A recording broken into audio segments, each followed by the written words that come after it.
Vamos de imediato ao segundo painel, cujo tema é Pós-modernidade, inovação, direito e solução de conflitos. A exposição desse tema caberá ao ministro Luiz Felipe Salomão, a quem chamamos para compor a mesa.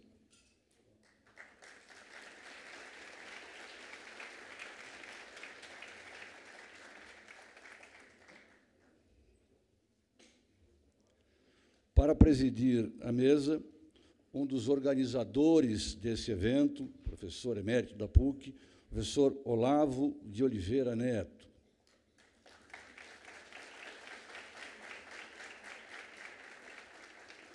Chamo também para compor a mesa o outro organizador desse evento, nosso querido amigo Dr. João Pedro Melk.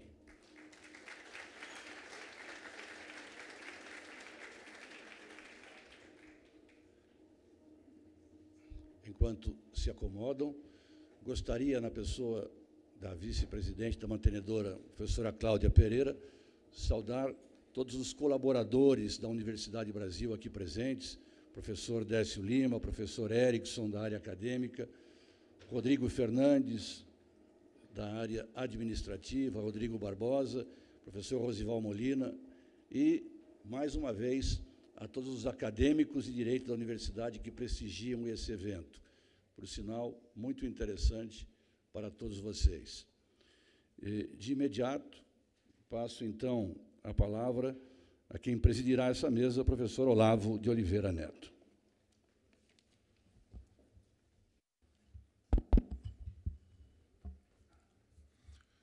Bom dia a todos.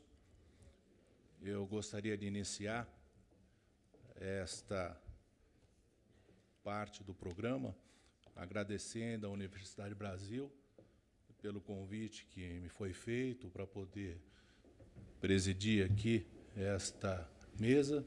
É uma honra muito grande. Em meu nome e em nome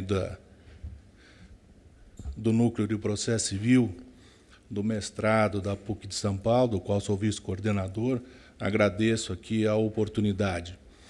Nós estamos realmente avançados no tempo, então eu passo a apresentação do ministro Luiz Felipe Salomão, ministro do Superior Tribunal de Justiça desde 2008, além de ministro, juiz, o ministro Luiz Felipe é professor reconhecidamente por seus alunos, como daqueles professores que nós não queremos que a aula termine, na Escola Paulista da Magistratura, na Escola da Magistratura do Rio de Janeiro, em outras várias instituições.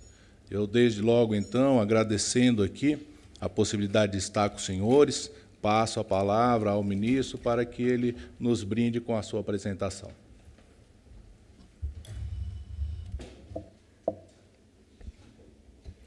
Bom dia também para todos. É um prazer voltar a São Paulo, a convite da Universidade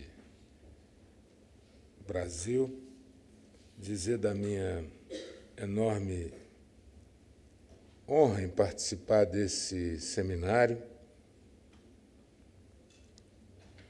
Espero que tenham uma dificuldade de falar depois do ministro Fux, mas espero que tenham aproveitado bastante.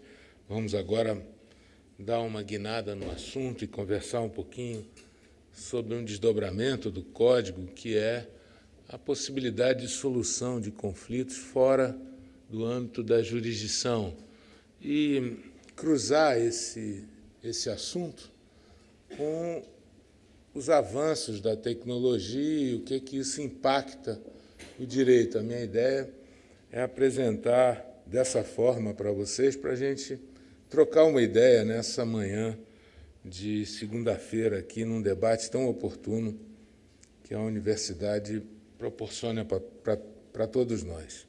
Quero, então, fazer uma saudação especial ao reitor, ao professor Fernando Costa. Também estava presente o presidente da Associação de Magistrados Brasileiros, acompanhando o nosso debate, o doutor Jaime. Um destaque especial também para os doutores advogados, queridos amigos, o doutor Arnoldo Valde e o doutor Jackson Viana, e peço licença para uma saudação a todos na pessoa do meu querido e dileto amigo, ministro Saldanha, que comigo divide uma cadeira no Superior Tribunal de Justiça. Peço também que se sintam todos cumprimentados nas pessoas dos meus colegas de mesa, os professores Olavo e João. Então, como eu disse, a ideia é apresentar um pouquinho outras formas de solução de conflito, mas não fazê-lo de maneira simplista. Eu gostaria de entrelaçar isso com a ideia das inovações e também trazer um pouquinho para vocês da experiência desses temas de inovação no âmbito do Superior Tribunal de Justiça. Eu já estou lá há cerca de 10 anos e sempre na segunda sessão.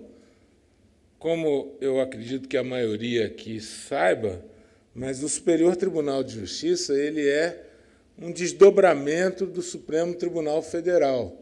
Na Constituição de 88, havia muita discussão sobre como debelar a crise da Suprema Corte, que, naquela altura, já estava abarrotada de processos. E uma das soluções aventadas se pensou em muita coisa, aumentar o número de ministros, criar filtros para a Suprema Corte, mas a solução que acabou vingando foi a da criação de um tribunal infraconstitucional para dividir as tarefas com o Supremo. Então, o Supremo ficaria com o controle concentrado de constitucionalidade, mais o julgamento dos recursos que versassem sobre a questão constitucional, e o STJ ficaria com a incumbência, como ficou, de tratar da matéria infraconstitucional. E assim vem vindo, não é? Só que ambos os tribunais acabaram assoberbados hoje. A solução acabou não sendo das melhores. Então, se discute também, já agora, nova crise, só que não só da Suprema Corte, mas também do próprio STJ. E algumas soluções são aventadas. Mas eu disse isso para explicar para vocês que é o próprio STJ que vai fazer, que tem sido, na verdade, o grande intérprete da legislação infraconstitucional. Nós estamos fazendo a jurisprudência do Código Civil, do Código de Defesa do Consumidor, da Lei de Recuperação Judicial e da Lei de Falências. E agora nós vamos construir a jurisprudência do Código de Processo Civil. Muito embora tenha sido obra do ministro Luiz Fux, no Supremo, junto com uma comissão de juristas, a interpretação desse código será feita no âmbito do Superior Tribunal de Justiça. Mas isso é outro debate. Nós aqui fizemos um corte para tratar justamente de solução de conflitos. E a primeira expressão que me vem à frente, feita essa introdução, para que vocês possam entender o papel do Superior Tribunal de Justiça nisso, nesse momento, a primeira expressão é essa do Javier Marias, que é um escritor espanhol. Ele escreveu esse livro Assim Começa o Mal, muito interessante, onde ele diz como nos muda a reação adversa. E é verdade. Percebam que, quando nós começamos qualquer conversa com qualquer pessoa sobre qualquer assunto, se a reação for adversa, já a conversa começa mal. E é um pouco sobre isso que nós vamos falar. Muito embora o tema que eu tenha selecionado, ele permite uma dupla abordagem. Ou nós tratamos desse tema falando de tecnologia, gestão da justiça propriamente dita, inclusive no que toca à inteligência artificial, ou nós vamos abordar os precedentes das matérias que tratam disso, as decisões judiciais que tratam desse tema, especialmente aquelas relacionadas ao direito da personalidade, à propriedade intelectual, à tecnologia. O que eu optei por fazer? Como eu disse, cruzar um pouco disso, tendo como pano de fundo solução de litígios. Essa é a proposta que eu apresento para vocês. Então, vamos começar por aí. Hoje, nós falamos muito num conceito genérico chamado judicialização da vida. É um fenômeno tipicamente brasileiro, muito embora haja já discussões sobre tempo de duração de demanda, custo da demanda, atraso na justiça no mundo inteiro, claro. Mas um volume de causas como o que nós temos é um fenômeno tipicamente nosso. Nós estamos falando de 30 milhões de novas causas por ano. 30 milhões, considerando todos os segmentos de justiça. Nós estamos falando de um estoque de mais de 100 milhões de processos, que dá uma média, esse número é conhecido, eu não estou aqui trazendo nenhuma novidade, dá uma média de um processo para cada 2 habitantes. A média dos países europeus é um processo para cada 6, 7 mil habitantes. Então, é um número assustador. Nós estamos falando de uma taxa de congestionamento de 70%, uma das maiores do mundo, se não a maior. Nós temos no Brasil mais de 1 milhão de advogados. É um número grande de profissionais para levar demandas ao juízo. Então, esse é o cenário. Vocês, agora que estão na universidade, estão num momento absolutamente histórico do desenvolvimento da fase de composição de conflitos. Por que eu digo isso? Porque nós estamos vivendo um novo microsistema com a criação da lei da mediação, que é uma lei de 2015, que eu coloquei ali, com a reforma da lei de arbitragem, ela foi ampliada. A arbitragem, como vocês sabem, é uma outra forma de composição de litígio. As partes escolhem um árbitro ou um painel arbitral, é, como se diz, uma justiça privada, por escolha das partes. E também um sistema de composição de conflitos, professor Olavo, prevista no novo CPC. Então, é um momento único onde esse sistema pode funcionar para que esse volume de causas não assoberbe de maneira tão intensa o judiciário como nós estamos vivendo hoje. Por isso, esse momento é importante, não é novo, como eu disse, já se estuda essa judicialização há mais de 30 anos atrás. Um projeto pioneiro foi o do professor Capelletti, todo mundo conhece, chamado Projeto Florença, onde teve depois um livro, Acesso à Justiça, onde ele pesquisou no mundo inteiro e comparou tempo de duração de demanda, custo, assoberbamento do sistema judicial, acesso à justiça. E é esse momento que nós estamos vivendo hoje com esse sistema de composição de conflitos.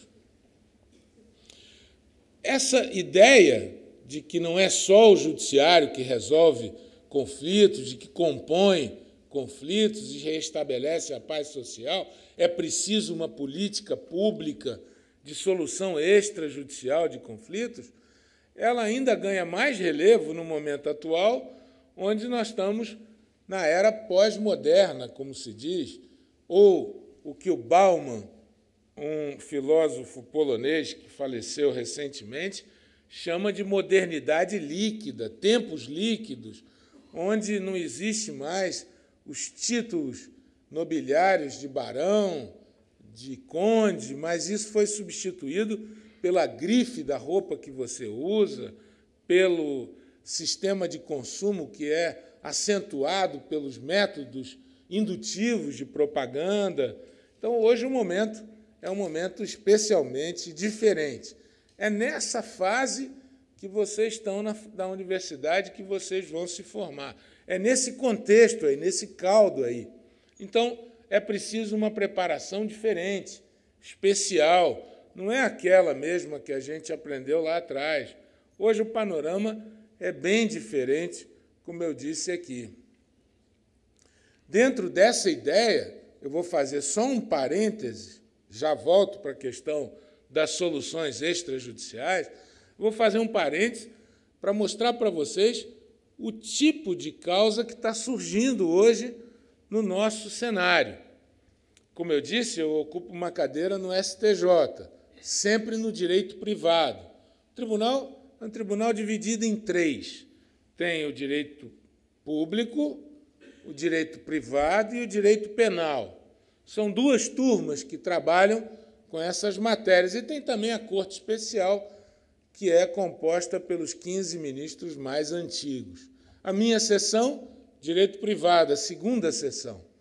Nós julgamos causas como, por exemplo, hoje, muito acentuadamente, se vê esse conceito de vulnerável e de hipervulnerável dentro do sistema de direito privado. Isso tem implicações no conceito de fornecedor, de consumidor. Outro dia mesmo nós julgamos uma causa onde se cobrava, um banco cobrava, um cidadão deixou de pagar 2 ou 3 parcelas de um carro, ele era uma pessoa com necessidades especiais e adaptou o seu carro para essas necessidades especiais. Como todo mundo sabe, essa adaptação, às vezes, custa mais que o próprio valor do carro. Então, nós tivemos que manejar um conceito que está no Código Civil, conceito de pertença, está no artigo 93, para dizer, olha, ele tem que pagar, sim, mas não pode fazer a busca e apreensão do carro porque houve agregado ao carro um valor, que são essas pertenças, em que e é necessário para ele dirigir e, portanto, tem que só cobrar e não fazer a busca e apreensão do veículo. Então, esse conceito de vulnerável e hipervulnerável é um conceito que vai perpassar o debate, eu acho, por um bom tempo. Um outro conceito muito interessante, que eu não sei se vocês já estudaram, é o de obsolescência programada. Já estudaram isso em direito do consumidor? Não. O que é isso? Obsolescência programada é aquela peça que o fabricante faz dentro de um determinado produto, onde ela, logo depois da garantia, 1, 2, 3 meses depois da garantia, ela é programada para dar problema. Então, a grande discussão aí é saber de quem é a responsabilidade quando esse problema surge. Se é do fornecedor, se é do vendedor. E esse debate começa lá desde trás, quando se inventou a lâmpada elétrica. E aí vieram os produtos de durabilidade, como refrigerador, carro. Enfim, hoje a grande discussão é saber de quem é a responsabilidade. Nós temos um caso lá para decidir, que é justamente sobre o sistema operacional desses tablets ou smartphones, né? Porque todo mundo sabe que, quando vem um novo sistema operacional, aqueles produtos antigos, praticamente, aqueles aplicativos, passam a não funcionar mais. Praticamente, eles te empurram para comprar um tablet novo, né? Senão não roda. E a discussão é saber se há responsabilidade nisso, no caso da obsolescência programada. Nós julgamos um caso que eu botei ali, relacionado à peça de trator. Reconhecemos a responsabilidade do fabricante. Mas foi um caso só. Nós temos outros para formar a jurisprudência ainda. Hoje nós temos muita ação indenizatória por tempo perdido, fila de banco, tempo de call center. Uma outra demanda que tem surgido muito, julgamos um caso também até agora, é assédio em coletivo. Toda a nossa jurisprudência era de que ato de terceiro não gera responsabilidade do transportador. Ou seja, alguém atirar uma pedra no ônibus ou haver um assalto dentro do ônibus em condição de normalidade não pode gerar responsabilidade do transportador, porque isso é um caso fortuito. É impossível, dentro do desdobramento do transporte, você prever aquele fato. Já no caso do assédio em coletivo, está sendo criada uma jurisprudência diferente, justamente para garantir segurança no trajeto e no transporte. Já aí houve uma responsabilidade do transportador por características especiais. Também nós temos um debate interessante sobre superendividamento. Não aqueles casos de empréstimo, aquele empréstimo consignado, que já se sabe que não pode descontar mais do que 30%. Mas há uma discussão para saber se um contrato de cheque especial, de mútuo, na hora que o banco vai cobrar, se ele pode cobrar em paralelo a esse empréstimo consignado, se ele pode cobrar 30% ou mais que 30%. Tivemos um caso, Saldanha, interessante, de spam. Julgamos pela primeira vez se o spam gera dano moral ou não. Sabem o que é o spam, né? Todo mundo aqui sabe, aquele e-mail que você recebe e que é indesejado. Nós tivemos uma situação até pitoresca, bem interessante. Eu vou perder um minuto só para contar, porque vale a pena. É curioso. Foi um advogado que entrou com uma ação de indenização contra uma loja de produtos eróticos. Advogado, vocês sabem, é criativo, né? É um sujeito criativo. E ele disse o seguinte, olha, eu estava recebendo spam dessa loja de produtos eróticos, me mandando e-mails sobre produtos eróticos. E a minha esposa, sabem também que algumas esposas são curiosas, né?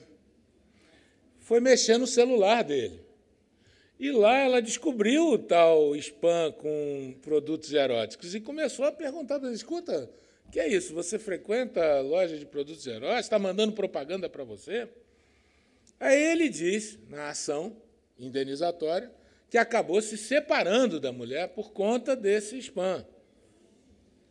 Eu não sei se foi bom ou mau negócio, aí só o tempo dirá e só a relação deles também. Mas o fato é que eu até fiquei vencido, que eu dava o dano moral, eu até dei a indenização, mas a turma entendeu que ele realmente poderia usar de um mecanismo tecnológico que bloqueava o spam.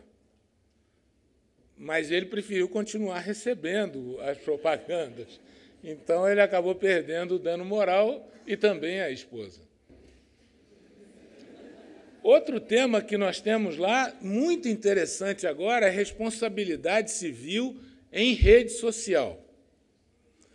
Tivemos um caso, um precedente na segunda sessão, onde era um professor de um disputado cursinho preparatório para concurso, ele anunciava as suas aulas no cursinho tal.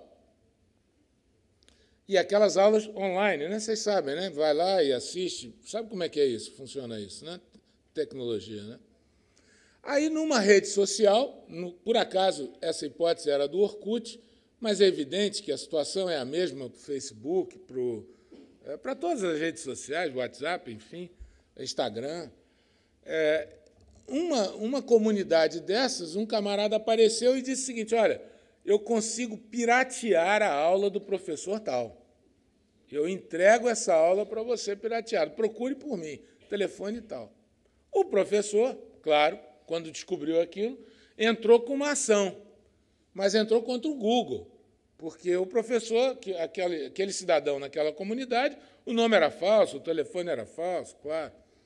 E a discussão que nós travamos foi saber se havia responsabilidade da rede social que administra o grupo, do provedor que administra a rede social. A tese era muito interessante. Nós tivemos que ir nos precedentes dos Estados Unidos, que julgaram já algumas matérias como essa. Por exemplo, isso começou com o caso Betamax, onde se discutia, naquela ocasião, a maioria daqui não era nem nascido, onde se discutia se as fitas cassete, Saldanha, que você botava em casa para gravar os programas de vídeo, se aquilo feria direito autoral ou não, porque era uma grande inovação você poder gravar em casa, por fita Betamax, os programas de televisão. E aí eles afastaram com alguns conceitos se o uso era legítimo da propaganda, do programa, perdão, se havia interesse comercial ou não. Aí depois veio aquele caso Napster. Lembram do caso Napster? Era um compartilhamento de arquivos de música, né? Mesma coisa do Pirate Bay também, que compartilhava filmes pirateados, né? Então, entrou o conceito aí principal de vantagem econômica, se aquilo gera vantagem econômica. No caso das redes sociais, só para fechar esse assunto, a nossa conclusão é de que não, porque tanto o administrador não pode censurar a manifestação dos participantes, como também ele não ganha nada com a aula pirateada. Então, nós acabamos afastando a responsabilidade da rede social nessa hipótese, com base nesses fundamentos. Mas é evidente que tem que ler as situações. Tivemos um caso também muito interessante de direito ao esquecimento. Já ouviram falar disso, direito ao esquecimento? Então, é uma tese onde se discute indenização pelo fato de ser violado o seu direito à privacidade, à intimidade, em situações específicas. Nós julgamos 2 casos, mas não vai dar tempo de eu falar, porque senão eu perco a hora. Vou contar rapidinho, então, já que teve esse ar e eu fiz esse charminho todo. Julgamos 2 casos. Um era referente à chacina da Candelária. Aconteceu no Rio, há uns 20 ou 30 anos atrás, 25 anos atrás, onde um cidadão, no começo das investigações, foi acusado de ter participado da chacina da Candelária. Logo depois, 5 ou 6 dias depois, o próprio Ministério Público disse, não, esse cidadão não tem nada a ver com isso, não. Era um homônimo dele, completamente diferente, o pai, o nome da mãe e tal, era outro camarada. Pois bem, começou a partir daí uma série de matérias de jornal onde esse camarada se via envolvido. Ele teve que trocar de nome, ele teve que trocar de cidade. Eu acho que ele só não trocou de família porque não deu, mas ele tentou. Ele trocou de tudo. E, passado um tempo, um programa de televisão chamado Linha Direta queria recompor a chacina da Candelária, mas com um foco, focado nesse rapaz. Ele disse, olha, assim, eu já mudei de cidade, eu tive que fazer tudo diferente, mudei de emprego. Se na hora que colocar isso, mesmo que para dizer que eu fui incluído indevidamente, vai reavivar tudo isso aí. E aí, então, o programa foi ao ar, porque não pode ter censura prévia, o programa foi ao ar, e aí ele entrou com uma ação, porque, em tese, não houve nenhuma violação à personalidade dele, ao direito de personalidade. O direito foi mantido, só que ele tinha o direito, segundo ele alegou, de ser esquecido, o direito ao esquecimento, o que gerou para ele, segundo a nossa ótica, uma indenização por ter violado esse direito dele que foi ultrapassado ali. Já no mesmo dia, nós usamos uma técnica, que é até a da corte alemã, onde se diz o seguinte, vamos julgar no mesmo dia 2 casos, um diferente do outro, para que se perceba as diferenças. No outro caso, nós julgamos uma situação um tanto diferente, onde se invocou o direito ao esquecimento também. Era o caso Aida Cury. O caso Aida Cury foi uma jovem, na década de 50, 60, ali no Rio de Janeiro, onde foi muito badalado esse crime, uma tragédia. Uma jovem de aproximadamente 17, 18 anos foi jogada, ou se jogou, de uma janela de um edifício na Avenida Atlântica. Todos nós conhecemos a renomada Avenida Atlântica, na beira-mar de Copacabana, no Rio de Janeiro. A discussão aí era saber se esse mesmo programa, Linha Direta, podia fazer uma reconstituição desse crime, falando da Aida Cury. Aí nós entendemos o seguinte, um caso de um crime público julgado num tribunal do júri não tem como ter direito ao esquecimento, porque é um fato público, notório. E não tem como falar de Aida Cury sem falar do caso Aida Cury. Então, a situação é essa aí, julgamos esses dois casos. Eu vou ter que correr para a gente falar um pouco mais da minha ideia. Então, o direito ao esquecimento está aí, são esses dois casos que nós julgamos. Tem alguma coisa em matéria penal sobre registros antigos em folhas de antecedentes, alguns temas que estão passando lá pela área de direito penal. Novas tecnologias, fala-se hoje em inovações disruptivas. A ideia de nanotecnologia, biologia sintética, genética, são novas perspectivas para o judiciário. Quais são essas novas perspectivas?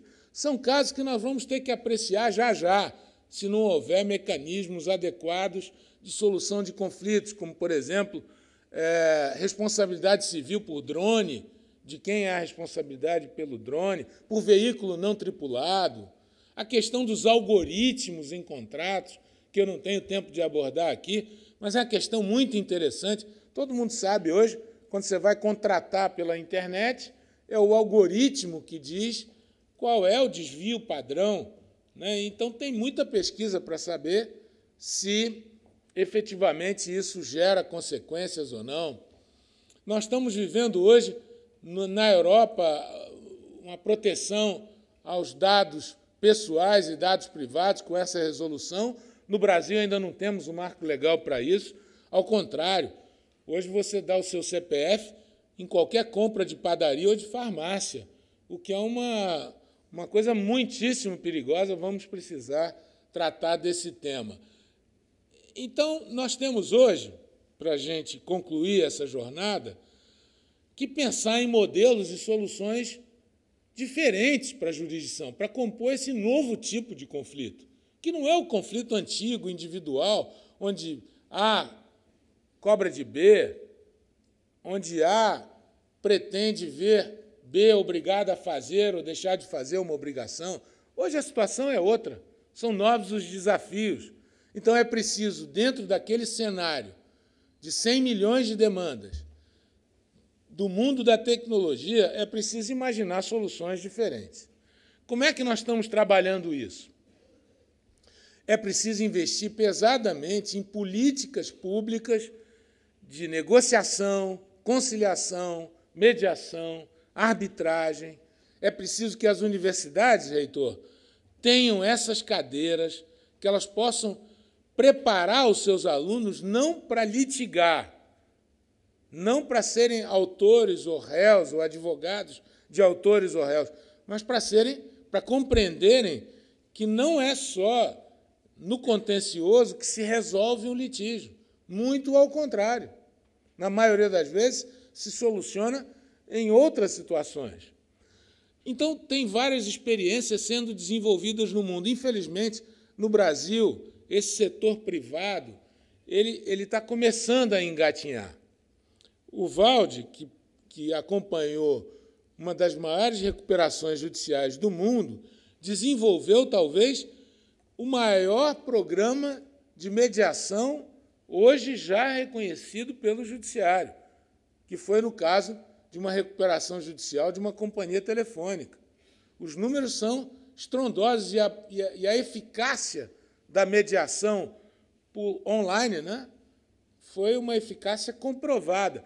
Hoje nós temos esses novos tipos de mediação que são desenvolvidos, por exemplo, em acidentes aéreos. Tivemos a experiência do caso do acidente da TAM, onde inúmeros conflitos foram mediados, famílias tragicamente dizimadas com aquela situação, conseguiram ali encontrar um meio-termo. Em desastres ambientais também, esses novos programas são desenvolvidos para atingir um número X de pessoas. Hoje nós temos também programas de mediação online. A arbitragem já vai atingindo relações de consumo. Temos um precedente admitindo. E na nova lei de mediação, existe também uma previsão que era inimaginável em tempos atrás, de uma cláusula de mediação. Claro que ninguém é obrigado a mediar, a compor o conflito, a chegar a um acordo. Não. Mas se contiver o contrato, e nós estamos falando aí de contratos de massa, contratos bancários, contratos de consumo, contratos de aquisição de casa própria, se houver a cláusula de mediação, é obrigatório passar pela mediação. Você não é obrigado a fazer a composição, mas é obrigado a passar por ela. Então, é um novo mercado que se apresenta para vocês, advogados. Porque, a partir dali, se houver uma especialização nesse segmento, hoje, a própria representante da ASP que estava aqui é uma especialista num sistema que nós chamamos de dispute board. O que é isso? Dispute board é, num contrato, especialmente os contratos, nosso reitor é engenheiro, nos contratos de infraestrutura, onde você precisa construir uma mega usina hidrelétrica. Naquela situação, se houver uma divergência entre fornecedor e construtor, e alguém conseguir uma liminar no judiciário, para a obra. Quanto de prejuízo não vai haver?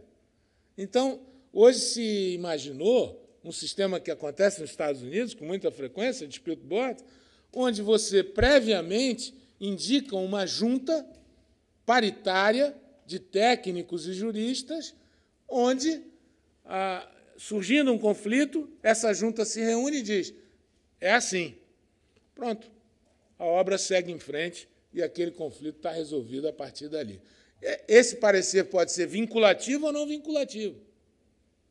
Tudo a critério e sob medida dos fornecedores. Então, nós temos aí, para terminar, agora para terminar mesmo, que eu conheço um cidadão que ele fica, não, agora já acabando, e aí ele vai prolongando, 5, 10, e o relógio parece que fica parado no pulso dele. Mas agora, terminando mesmo, o que eu acho que o Código fez, nós tivemos aí, como eu disse, um sistema de composição extrajudicial de conflitos.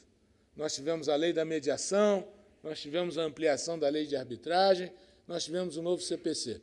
O que eu acho é que o novo Código criou, efetivamente, um tribunal multiportas. Esse tribunal multiportas, que já existe nos Estados Unidos, é aquele onde o cidadão vai chegar lá com um conflito e ali vai ser oferecido para ele uma espécie de cardápio. Como que você quer resolver o seu problema? Você quer ir para a mediação? Você quer ir para a avaliação de um terceiro imparcial? Você quer ir para a arbitragem? Você quer ir para um cidadão que possa fazer um dispute board para você? Como você quer resolver o seu conflito? Essa que é a ideia que o novo Código estabeleceu, baseado num sistema americano que nasceu na virada do século passado, com uma conferência memorável chamada Pound Conference, nos Estados Unidos, que depois foi adaptada pelo Frank Sanders para esse tribunal multiportas, que é o nosso caminho futuro. Para isso, o Código fez tantas modificações. O ministro Saldanha vai falar sobre negócios processuais, que é exatamente uma variação disso, onde se procura dar maleabilidade às partes para encontrarem as melhores soluções. Hoje, a regra é chegar à solução do conflito. O conflito não é bom. 100 milhões de conflitos, com um processo para cada 2 pessoas, não pode ser bom. Essa judicialização da vida não pode ser boa. Então, nós precisamos encontrar os caminhos. Olha, muito obrigado pela atenção que me ouviram. Desculpem a correria, mas foi o que eu consegui passar para vocês. Obrigado.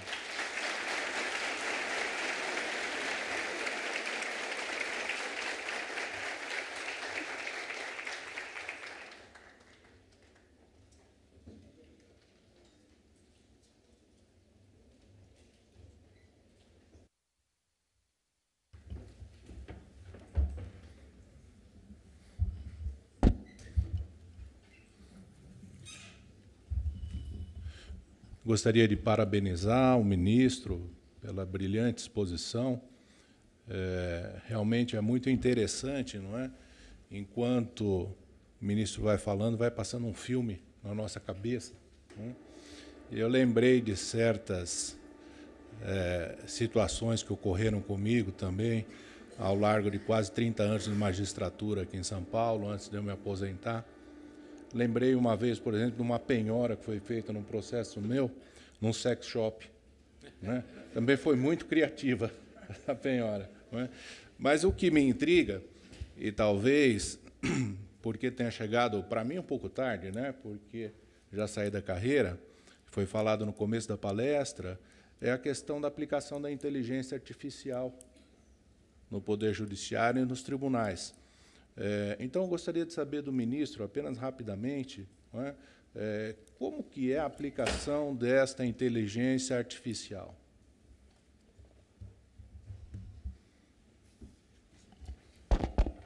Bem, acho que mereceria, reitor, uma outra manhã para a gente debater essa questão da inteligência artificial e o impacto disso para o judiciário, o funcionamento do judiciário. Eu acho, professor Olavo, que ainda está muito incipiente para nós. Vimos uma notícia aí na semana passada de que o Supremo Tribunal Federal começou a desenvolver um sistema onde atuaria essa inteligência artificial. No STJ, também nós estamos começando ali, mais na parte de triagem dos processos, mais na parte de classificação dos processos, o que já ajuda bastante, né? Diante do volume. Eu recebo aproximadamente, a média nossa no STJ, nós recebemos 300 mil recursos por ano, são 30 juízes, nós podemos multiplicar número grosso aí numa conta, como se diz, de padeiro, para fazer 10 meses, né, dá uma média de 1.000 por mês para cada um dos 30. Né?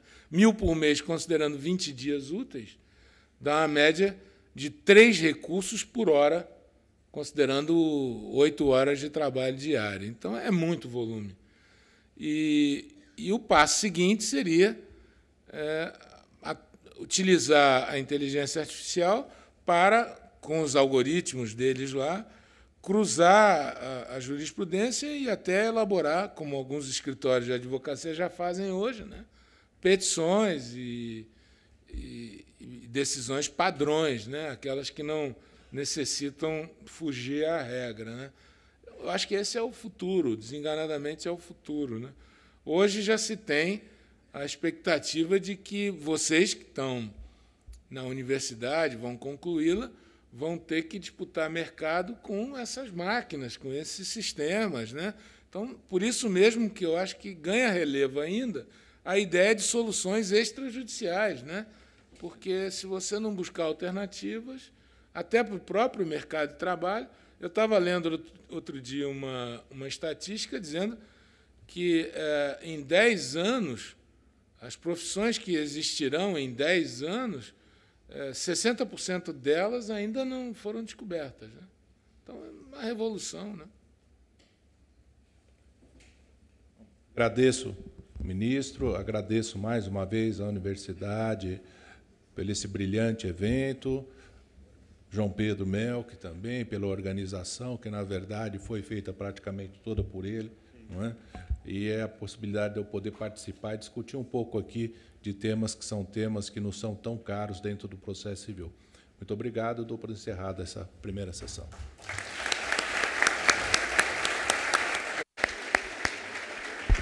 Alô?